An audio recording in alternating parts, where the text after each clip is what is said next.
All right, welcome back, everyone. We're going to move on to a totally different topic now with metals. This is Division 5 from the master format, and this corresponds, as usual, to Chapter 5 in our textbook. So we're going to be covering metals over the next 3 sessions. The first session today, what we're going to look at is just basic overall material properties of steel and the manufacturing process of steel. From 5.1 in the textbook. You can see next time we'll talk more about joining steel pieces and parts together, the connections, structural steel assemblies, and then lastly we'll look at cold forming, metal framing, aluminum, metal finishes, and other metals. And kind of like a catch-all on that last one, right? But let's start with this part 1 and just an overview of steel. First, within the construction industry, you're going to see it everywhere, right? So if we've already talked about steel and we were talking about concrete, right? When we did our reinforcing with our rebar. We have these structural members. We'll talk more about like I-beams, but you can see this whole structural building where I have columns and beams and I have some trusses up here. I even have metal decking above that.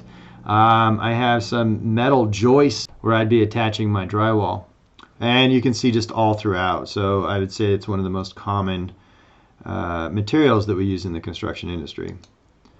What do we like about steel? Well, it's weight to strength ratio, right? It's pretty light for how much strength we get out of it. It's also very strong and stiff. What that means is it takes a lot of force before it starts to deflect or to move. But it's also ductile, which means that it'll bend quite a bit without actually breaking.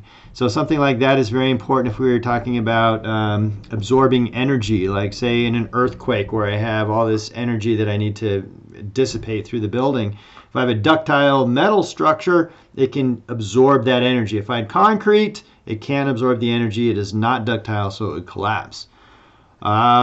Quick construction time, so I can assemble my structures fairly quickly. Precise and predictable material, meaning with concrete, remember, it was like, well, how much water is actually in this mix? What is the slump test going to give me? How long has it been since it's been mixed? What about different proportions? With metal, it's basically, it is what it is. If it's A36 steel, it has a yield stress of 36 kips per square inch, I know that that's going to be the yield stress pretty much every single time because it was made in a very controlled environment. It's also recyclable, so we can take our previous metals and put them back into the new metal fabrication processes, which we'll talk about in a little bit. What's bad about our metals? Poor fire resistance as far as when they're heated up, they do expand and contract quite a bit. So we have deformation of our building under fire. Prone to corrosion. So yeah, there's iron in our metal, and iron will rust when exposed to humidity, right? It's not a renewable resource, meaning there's only so much of it that we can mine the ore out of the earth. So got to keep that into consideration. And we can make a large amount of pollutants during this manufacturing process, which we'll talk more about that manufacturing process, but during that there's a lot of pollutants that are released. So like I said earlier, this is a frame that was definitely exposed to heat. Now what I have is tried to expand during this heating and it didn't have room to expand, so it buckled. So what we see are all these beams along here buckling in different directions. So let's talk about this manufacturing process in steel in general. What is it made from? Primarily it's iron, and we're mining this iron ore, and then we are adding to it a small amount of carbon. So the iron with the carbon is the steel that we're referring to. We also have this idea of an alloy. We'll talk more about alloys later, but the process of creating an alloy is just combining metals. So when we use this term metals, what we're talking about is if you were to go to the periodic table and look at the metals and say, what combination of manganese or aluminum or iron can we combine together? That's what we mean by an alloy. So in this case, steel is an alloy. Steel is an alloy combining carbon and iron, right? And you can see this is C and Fe on our periodic table. So what happens when we look at the amount of carbon we're adding during this process? What carbon does is it increases the brittleness, but it also increases the hardness. Meaning, if I have a higher carbon content and I were trying to bend my metal, it would just snap, right? That's what we mean by brittleness. However, if I were to push on our metal, it would leave less of an indent if I had some tool or something like that, right? So that's what I mean by increases the hardness. So depending on what the application is, we'll have different amounts of carbon within our steel. Little side note, Pittsburgh Steelers. This is the symbol for steel, where we have yellow represents coal, orange represents iron ore, blue is this steel scrap, right? And then Pittsburgh Steelers, of course, use that. So more of a Broncos fan myself, but what are you going to do? So iron and steel materials, as far as what's in here, we have our raw materials. We have iron ore. That's the part that we're mining from an underground or an open pit. We have coke. What coke is it's coming from coal. It's a form of carbon. It's a way we're adding our carbon to the iron. We're adding air to this process during the burning process, right? And air will be integrated within our iron and our steel. We have flux, so limestone, sand, gravel. These are these minerals that are used to attract these impurities out of iron, because the goal is to get all these impurities out so we have pure iron, right? If we have all these impurities in there, we call that pig iron. And here's a couple of pictures of some iron ore, coke, and some flux we can use during the process. This is an overview of the process. So we can say, you know, we have this iron ore and limestone, which we're mining, putting it into a sinter plant. At the same time, we have coal. We're going to put that into our coke oven. Like I said, the coke is generated from this coal. Combining those, put it into our blast furnace, and that's where we're actually making the iron.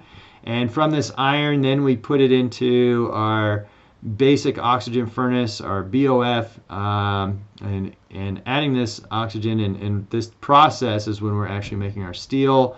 From there, we can refine it with the ladle. That's where we remove some of those impurities. And lastly, then we're casting it, or we'll talk more about what we're doing it after it's in this molten state to form it into what we finally want, right? We also, like I said, it's a renewable resource. So from scrap metal, we could either put it back in right after this iron making process and combine it in this BOF, or we could go right into electric arc furnace, and then we have to once again screen out the impurities through the ladle. So when we're producing these steels, they're produced at a mill, either a structural or a steel mill. You can have mini mills, and that's where a majority of our structural steel is coming from. We'll talk more about structural steel in a little bit. Well, actually, right now we're talking about structural steel shapes. So structural steel shapes are made by this wrought steel production, and the wrought production, we'll talk more about this as well, is basically heating up your metal and then forming it in some way by pushing on it or extruding it or rolling it. Versus cast iron, this type of process, what we're doing is we're heating it up to that molten state, casting it into a mold, and doing it in that process. So let's start with this idea of wrought steel. Like I said, what wrought steel is basically this forming, so we're heating it up and we're just pulling it. In this case, we're pulling it through or pushing it through a die. So the die gives us this profile, right? So you can imagine pushing this through. It's hot, and when it's hot, it's more malleable, and we can force this steel into the shape we're looking based on these dies. So used for linear products with constant cross section. You can imagine it, whatever shape this is, when I push this through, I can make it as long as I want. So big, long cross section. We can make bars, tubes, rods, or complex shapes. You see down here a couple of shapes that you could push through here. We can also hot roll it, same idea, but instead of pushing it through, we're using these rollers to shape it. And these system of rollers are used for less complex, larger linear forms. So this is where we're getting our structural shapes, meaning an I-beam or an H-beam or a C-channel, things like that, right? Rods, bars, sheets are also created through this hot rolling process. We could forge it. So what forging is you can see this cool picture here. We still are heating it up, but now what we're doing is we are basically pressing it between these dies.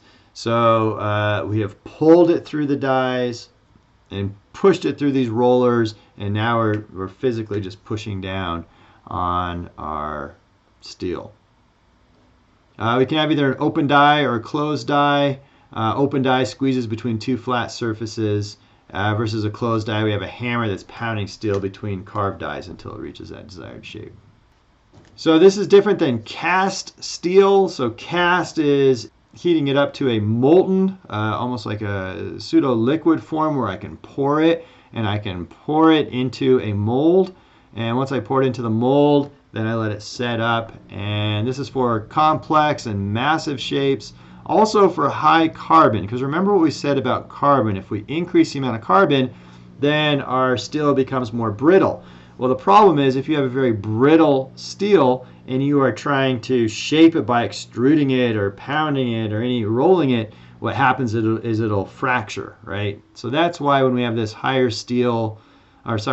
carbon steels, then we need to go to this casting process. That's why it says 2/3 of cast products are carbon steel. So speaking of sustainability, touch on this a little bit with this manufacturing process. Steel is very much recycled material that can be used in these lightweight and tall structures. It's easy to erect, but disadvantages, especially on the sustainability bit, we do produce about 19,000 BTUs per pound of steel from that ore, from steel produced from the ore, right? So we end up with these large amounts of pollutants during this manufacturing process. We do have a high thermal conductivity, which means it'll transmit the heat easily through steel. I'm sure you felt this before. If you were to hold on to something metal and light the other end, it gets hot quick, right? And it's not a renewable product, meaning when we mine this ore, there's only so much ore. So let's talk about structural steel and how we are going to characterize the strength of this steel. It's very strong in tensile. It's actually very strong in compression too, but that was a big difference between steel and concrete. Concrete was very strong in compression but weak in tension. That's why we add this reinforcing steel, because steel is strong in tension. And when we talk about the strength, we usually are using something like this, where this is it's called a stress-strain diagram.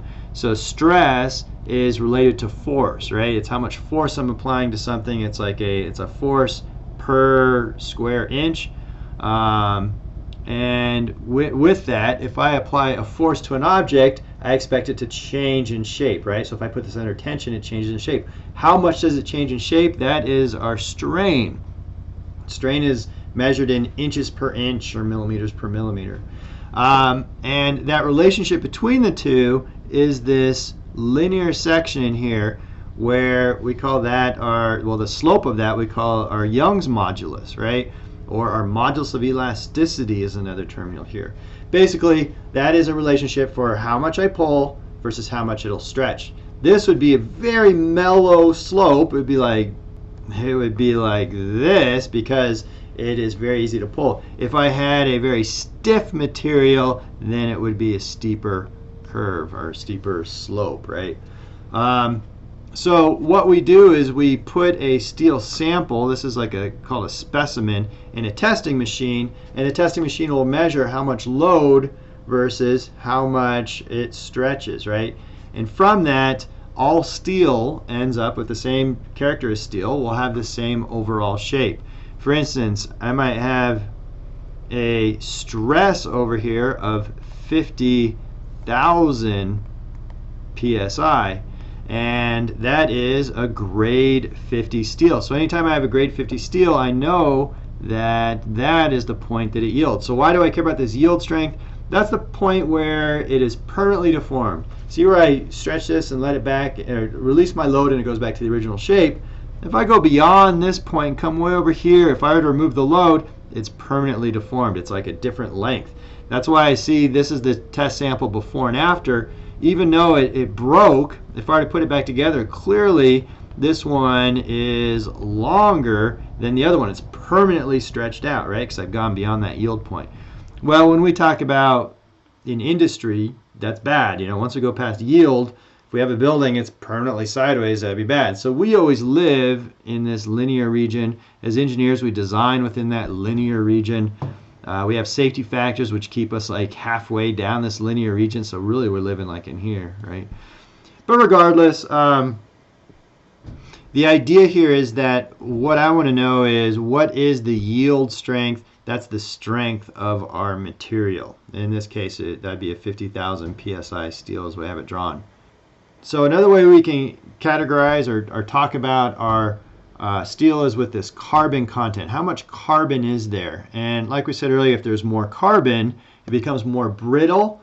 And more brittle means it will not get this whole section over here. If it were very brittle, high carbon, it would probably just get right to there and then fail.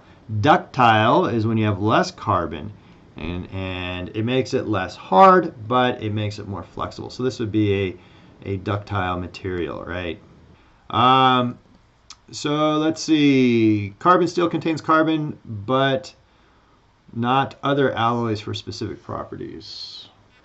So basically, confusing sentence. I think what we're really saying here is a carbon steel is based on the amount of carbon, not the other alloys that may be there. Typically, it's just carbon that's added to the iron. So we can contain up to 1.2% carbon. Overall, carbon is never a very high percentage. So it's not like 50-50 or anything. It's always like, you know, up to just a couple percent. Over 90% of steel manufactured is carbon steel. Mild structural steel is widely used. And that goes back to what I was saying with this idea of mild has less carbon in it. Carbon steels have good strength, hardness, stiffness, malleability, and weldability, but poor corrosion resistance. Because we don't have any other additives in there, there's a lot of iron, and all that iron is corroding when it is exposed to humidity or water and other sources, right? Used for structural shapes, concrete reinforcing bars, sheets, plates, pipes, things like that, right? So when we talk about this carbon content, continuing on this, we could add our other alloys to improve those properties. Examples would be stainless steel or 4130 chromoly. What we're doing is we're adding other materials or other metals to improve characteristics. Stainless steel will not corrode, so that's one of the main characteristics behind that. We could make like surgical instruments or bolts that'll be exposed to poor weather conditions, right? We have 4130 chromoly. That one's near and dear to my heart because that's what bike frames are typically made out of. And basically, once again, we're changing the material properties. If you have a less expensive bike, it's probably made out of more of a pure steel versus the 4130 chromoly.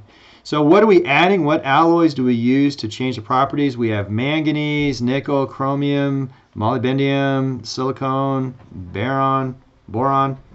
So we're adding all these to change the properties. It is come at a cost though, so those are all higher costs when I start adding these alloys.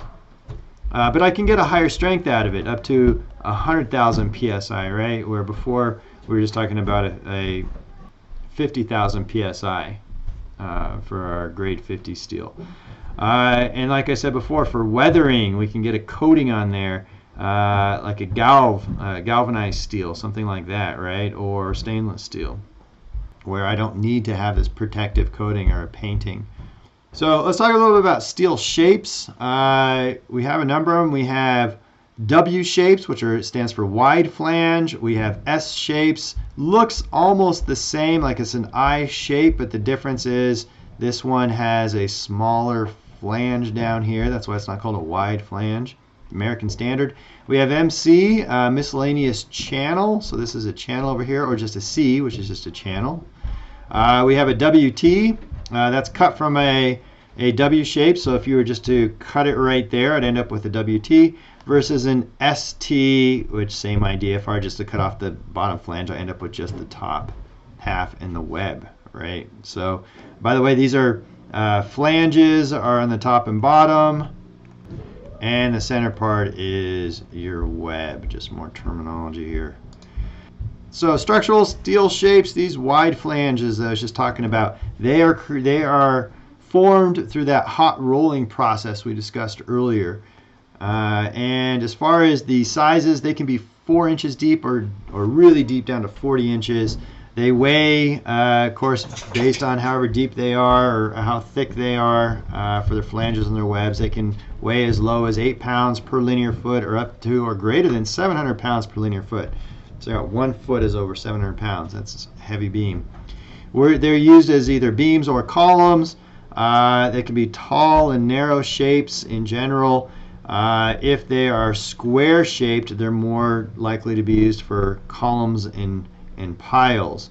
So we saw that before when we talked about our earth retainment systems, and with our piles, and those are more H-shaped or square in essence, versus tall and narrow would be more like for beams. So what's the naming? How do we call these, how do we name our W sections, our wide flange beams? If I have a W12 by 26, the W means it's a wide flange. It tells us what type of beam. The 12 is the depth. So this would be 12 inches from the top to the bottom. Now notice it does say nominal. And we talked about nominal a little bit before with woods. Nominal means it's the name, right? It doesn't mean the actual depth is 12 inches. It might be 11 3/4 or 12 1/8 or something. But it means as far as its naming, we're calling it a 12. Then the last number, 26, a lot of people want to say, well, if the first one was depth, that must be width or something, right? But no, then we're talking about the weight, pounds per linear foot. So a W12 by 26 has a weight of 26 pounds per linear foot. So here's a quick little example. If we have an 18 by 76 and it's 30 feet long, what is the weight in pounds and in tons? So what I recommend if you're watching this is hit pause, see if you can figure this out quickly. I'll give you a second. All right, assuming you did that and didn't just let it play. How would I figure this out? Well, I know that the weight, actually I have it in the next slide. Let's just go right to it. I know the weight is 76 pounds per linear foot. So if I have 76 pounds per linear foot and I have 30 feet, I multiply those together. So I have a total weight of 2,280 pounds. But the question was, what was the quantity also in tons? There are 2,000 pounds for 1 ton. So I have a little over a ton. I have 1.14 tons once I divide the 2,000 into 2,280. So moving on with these structural steel shapes for an S shape. Also, these are also hot rolled. They can be a depth from 3 to 24 inches. So not quite as deep. Weights from 6 pounds per linear foot to 120 pounds per linear foot, also not quite as heavy. These are used for beams and columns, and an example would be an S12 by 26. So same designation, an S12 by 26 would mean that this is nominally, named 12 inches. It's probably really close to 12 inches deep, and has a weight of 26 pounds per linear foot. We could have steel angles, like an L4 by 4 by a half. What that means is I have one leg is 4 inches, the other leg is also 4 inches, and the thickness here would be a ½ inch if I had a 4 by 4 by half.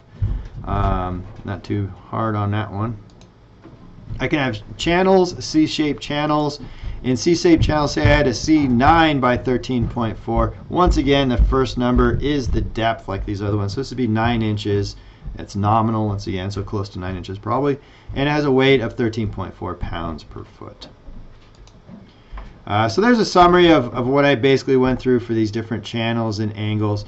I think I don't know if I mentioned this or not. For these angles, the two sides don't have to be equal. We happen to show like our 4 by 4, so these two sides are equal. Oh, here it says it.